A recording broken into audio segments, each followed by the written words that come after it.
Jesus desceu para pôr ordem na nossa desordem. Na verdade, meus senhores e senhoras, o pecado gerou desordem plena na vida do ser humano.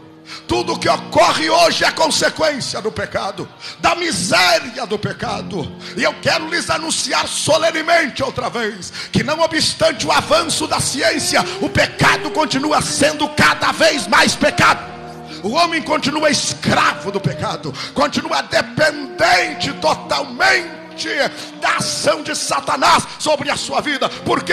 Porque a ciência não resolveu o problema da humanidade, a medicina não resolveu. O pecado colocou desordem naquela ordem primeira que havia na vida do ser humano. Se você avaliar a Bíblia comigo, na epístola do apóstolo São Paulo aos Romanos, a partir do capítulo 1, você vai ver a desordem que o pecado causa na vida do ser humano. Paulo ensina neste capítulo, no versículo 18: em primeiro lugar, o pecado atrai a ira de Deus. Quem está em pecado atraiu automaticamente a ira de Deus. A ira de Deus está correndo atrás de quem está em pecado. Quem está em pecado vive em perigo, vive a perigo. E tem tanto crente da igreja com pecado não confessado, com pecado escondido. Olha, eu quero te dizer uma coisa: não adianta andar com pecado escondido embaixo do tapete, não adianta andar com pecado escondido atrás da cortina. O pecado atrai a ira de Deus. Pecado é pecado. Eu sou pregador do evangelho que liberta do pecado, porque se andardes na luz como ele na luz está, o sangue de Jesus Cristo, seu Filho,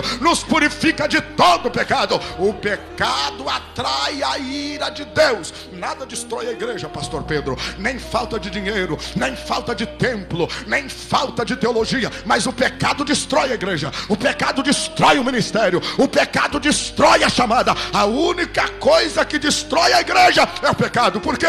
Porque o pecado atrai a ira de Deus. É isso que Paulo está dizendo. A vida em desordem do ser humano atrai a ira de Deus. A Bíblia diz ainda, no versículo de número 21, que o pecado torna o ser humano alienado de Deus. Ele recebe revelação de Deus pelas coisas visíveis e invisíveis, mas ele não entende as coisas de Deus, porque o pecado lhe tornou alienado. Há um véu que impede ele de compreender as coisas de Deus. Em terceiro lugar, o pecado produz loucura no ser humano. A Bíblia diz, dizendo-se sábios, tornaram-se loucos. Em terceiro lugar, em quarto lugar, o pecado perverte o ser humano, e ele desonra a Deus, desonra o seu semelhante e desonra o seu próprio corpo, e fica à mercê, diz a Bíblia, de uma mente pervertida. E a Bíblia diz assim, cheio de iniquidade, prostituição, malícia, avareza, maldade, inveja, homicídio, contenda, engano, malignidade, murmuração, injúria,